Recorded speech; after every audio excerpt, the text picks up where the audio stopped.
Vous acceptez absolument tout et n'importe quoi pour ne pas être seul. Cette vidéo est faite pour vous.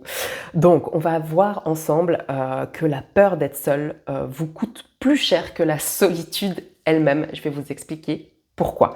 Mais avant, donc restez jusqu'à la fin, n'oubliez pas de vous inscrire. Je fais un webinaire, donc c'est une conférence de 2 heures en live. On va pouvoir échanger aussi. Je vais vous expliquer plein de choses sur justement comment changer votre réalité de A à Z. Et je vais aussi vous expliquer mon parcours. Vous allez pouvoir vraiment voir comment tout améliorer dans votre vie.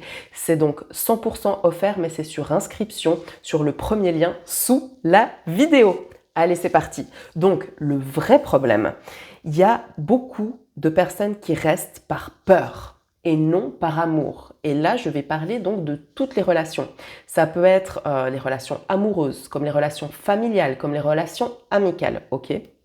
Donc, on reste pas parce qu'on aime ou parce qu'on se sent bien ou parce qu'on peut apporter quelque chose à la personne et qu'elle aussi peut nous apporter quelque chose en retour et qu'on peut s'élever ensemble. Non, on reste juste par peur d'être seul.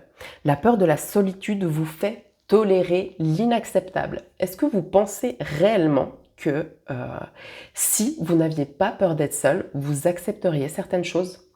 Franchement, non. Moi, je vous le dis parce que j'ai déjà vécu ça et j'ai déjà accepté des choses inacceptables juste parce que je ne pouvais pas concevoir l'idée de la solitude, de rester seule. Mais voilà, donc on peut accepter des relations toxiques, des mensonges, des faux plans, du gaslighting, du non-respect. On peut même aller beaucoup plus loin, de la violence et tout le reste. Donc, la liste est interminable. Dites-moi en commentaire si vous avez d'autres exemples que vous avez vécu aussi. Mais c'est vraiment atroce en fait. Pour l'avoir vécu, c'est atroce. On préfère une mauvaise compagnie plutôt que le vide. Ah bah oui, parce que des fois, le vide, c'est carrément plus difficile. Je sais pas si on arrive à se rendre compte de ça, mais des fois, et très souvent, le vide est plus difficile à affronter qu'une compagnie toxique et nocive. Mais ce choix a un prix, pardon. Je vais dire, mais ce prix a un choix, mais non. Temps, énergie et la dignité. En fait, on ne se respecte même plus soi-même, on tombe dans sa propre estime quand c'est comme ça. Et forcément, quand on ne se respecte pas soi-même, forcément, les autres ne vont pas nous respecter non plus. C'est un miroir, tout simplement. Ce que la peur provoque. Mauvaise relation. Donc on va avoir une énergie drainée, une estime détruite, du temps perdu. Des fois, on passe du temps avec des gens, on se dit, mais en fait, là, oh, je viens de perdre 2 heures de ma vie. C'est triste, mais c'est comme ça. Et c'est pas parce que l'autre personne est mauvaise ou quoi que ce soit, c'est juste que ça matche pas. On n'a pas les mêmes, voilà, on n'a pas la même dynamique, d'accord? Parce que des fois, c'est aussi nous qui sommes toxiques pour les autres et c'est aussi nous qui faisons perdre notre temps aux autres. Faut surtout pas l'oublier, ça je le rappelle tout le temps. On confond aussi attachement, habitude et amour. C'est vraiment, vraiment pas pareil. Vraiment aimer quelqu'un, c'est quelque chose. Et même si justement on aime quelqu'un et qu'elle est toxique, des fois, il faut savoir dire ciao et partir très loin et très vite. Mais des fois, on se dit, on reste, on est un peu attaché parce que voilà. Non, en fait, il faudrait juste savoir dire, ok, ça fait mal, mais c'est pas grave. Moi, je préfère être mieux avec moi-même plutôt que mal avec quelqu'un d'autre. La peur alimente la dépendance affective, affective, qui est un fléau. Voilà, j'ai mixé deux mots, c'est pas grave. C'est vraiment, vraiment un fléau. Il y a pas d'autre mot. Parce que quand on est dépendant comme ça, on va vraiment... moi, il y a une période, une situation dans ma vie où je suis devenue l'ombre de moi-même. En fait, il n'y a pas d'autre mot que ça. J'étais en dépendance affective et ça, justement, j'en parlerai dans le webinaire plus en détail. Et j'ai accepté des choses que normalement, je n'aurais jamais acceptées. Mais c'est génial parce que ça m'a donné en fait une matière à travailler sur moi énorme et grâce à cette situation-là, maintenant, j'ai pu vraiment renaître de mes cendres. Donc, voilà. Plus vous restez par peur, plus vous renforcez votre prison intérieure. Ben oui, parce qu'en fait, on s'emprisonne dans ses propres peurs à soi, dans ses propres schémas, dans le manque de respect, dans son propre manque de respect. Parce qu'en fait, moi, je remarquais quand j'acceptais, par exemple, ces choses inacceptables, et en fait, j'étais en train de me manquer de respect à chaque seconde. Et limite, je me manquais presque plus de respect à moi-même que ce que la personne était en train de me faire à moi. Et Et le jour où j'ai décidé, par exemple, de quitter cette situation, mais ça m'a fait un mal de chien, mais j'étais tellement fière de moi et mon estime de moi, elle était tellement remontée en flèche que c'était juste incroyable. Donc la solitude, en réalité, qu'est-ce que c'est? La solitude, ça peut devenir un espace de reconstruction. Grâce à la solitude, on peut prendre du temps déjà pour se connaître soi-même et pour se reconstruire. Regarder, mettre le doigt sur nos failles, mettre le doigt sur ce qui ne fonctionnait pas en nous pour pouvoir justement se régénérer totalement.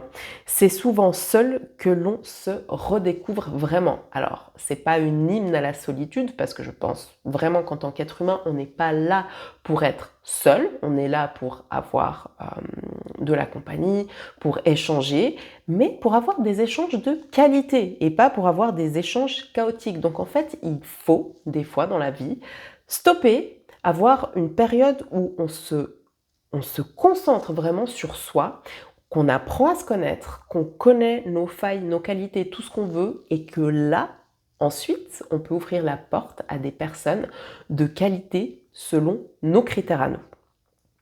Donc se retirer, c'est parfois reprendre son pouvoir, mais même plus que ça, quoi, en fait.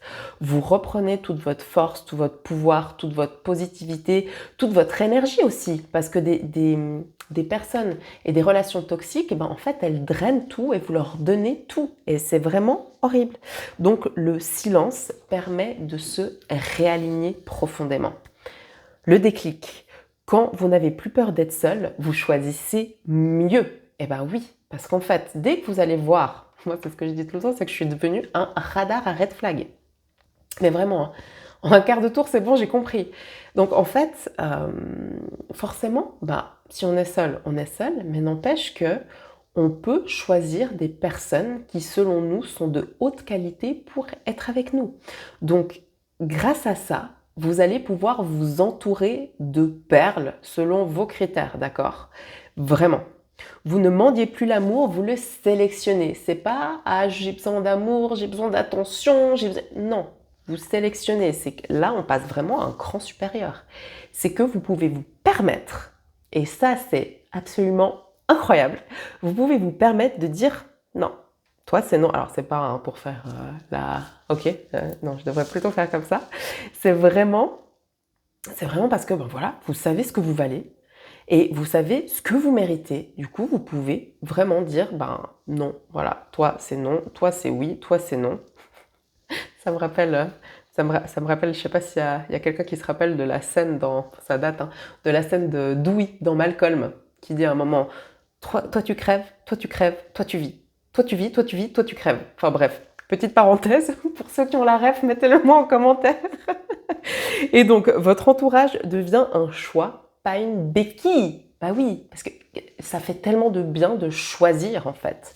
On choisit par qui on est entouré. On choisit à qui on donne son temps et son énergie. Et du coup, c'est plus une béquille, et puis en plus une béquille des fois qui est 4 fois cassée, du coup vous tombez par terre et vous faites encore une roulade sur 50 mètres, hein, donc faut se méfier des béquilles comme ça, c'est pas top. La vraie question, avez-vous peur d'être seul ou peur de vous rencontrer? Je vais vous laisser sur cette phrase à méditer. Mais des fois, on a peur en fait aussi d'être face à soi-même. Parce que être face à soi-même, la solitude fait que, forcément, on va devoir réfléchir sur certaines choses, on va peut-être devoir retourner dans le passé, voir ce qu'il y a eu, ce qui nous a fait mal, comment est-ce qu'on peut aller de l'avant. Et ça demande énormément de courage. C'est pas du tout une chose facile à faire, mais quand on fait ce sale travail-là, il y a un nouveau monde qui s'offre à nous. Vraiment. Donc, je vous rappelle le webinaire du jeudi 12 mars à 20h. Cliquez sur le lien et encore une fois, ça ne correspondra pas à tout le monde, mais si vous pensez que ça peut vous aider, donc c'est 100% offert, ça dure 2 heures.